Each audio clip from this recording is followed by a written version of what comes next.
ქართული ოცნების ყრილობა დღის პირველი საათისთვის დაიწყო. ბიძინა ივანიშვილმა პარტიის თავმჯდომარედ ირაკლი ღარიბაშვილი გენერალურ მდივნად კი კახი კალაძე დაასახელა. კანდიდატები ერთხმად იქნენ მხარდაჭერილები. ირაკლის ახალგაზრდა ასაკის მიუხედავად პოლიტიკური ალბოც აქვს და ორგანიზაციული ნიჭიც.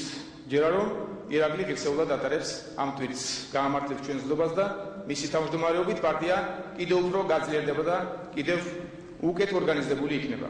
პარტიის გენერალურ მდივნად გთავაზობთ და ყრილობა ალბათ იმსჯელებს და ყრილობაზე ამტკიცდება შემდგომ საბჭო ამტკიცებს გთავაზობთ კახი კალაძის კანდიდატურას. პარტიის დაკომპლექტების შემდეგ ბიძინა ივანიშვილმა თანაგუნდელებს მხარდაჭერისათვის მადლობა გამოუცხადა და აღნიშნა, რომ ქვეყანას საიმედო ხელში ტოვებს. ივანიშვილმა ასევე აღნიშნა, რომ ყველაფერს გააკეთებს იმისთვის, რომ ქართული ოცნება ქართულ პოლიტიკაში გამორჩეული ძლიერი და დემოკრატიული ღირებულებების მატარებელი პოლიტიკური ძალა იყოს.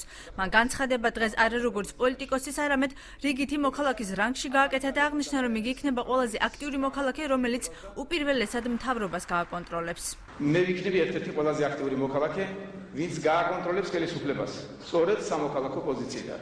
დარწმუნებული ვარ, ჩემი საზოგადოებაში ყოფნა და აქტიური საქმიანობა მეც იკეთეს მოუტანს ჩემს ქვეყანას. მე გაძლევ სიტყვას, რომ სულ ცოტა 20 წელი მთელ ენერგიას ცოდნას გამოსილებას მოვახმარ ჩემი სამშობლოს ხერხზე დაყენებას. არავის დავამატი რჩევას და არც კრიტიკას მოვაგლებ ვინმეს თუ ამას დაიმსახურებს. დღეს დაკომპლექტდა 12 კაციანი პოლიცსაბჭოც. კახი კალაძე, ნოდარ ხადური, ირინა იმერლიშვილი, გიორგი ვოლსკი, მანანა კობახიძე, ეკა ბესელია, თამას ბადალიანი, დავით საგანელიძე, ირაკლი ტრიპოლსკი, თემურ ჭკუასელი, ირაკლი სესიაშვილი და არმას ახვლედიანი ირაკლი ღარიბაშვილმა წარადგინა.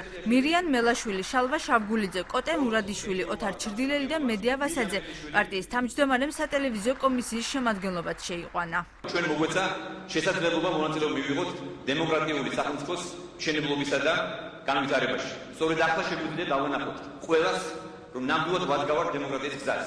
პარტიის მიზანია საქართველოში სოციალურად ორიენტირებული სამართლებრივი სახელმწიფოს მშენებლობა, რომლის მამოძრავებელი იქნება ძლიერი საშუალო ფენა და ორგანიზებული სამოქალაქო საზოგადოება. პარტია აღიარებს საბაზრო ეკონომიკის მთავარ პრინციპებს, რაც ნიშნავს კერძო საკუთრების ხელშეუხებლობას და ამავდროულად სახელმწიფო არ დაუშვებს სახელმწიფო საკუთრების დაცვას იქ სადაც ეს აუცილებელია. პარტიის ყრილობა დაახლოებით 1 საათს გაგრძელდა.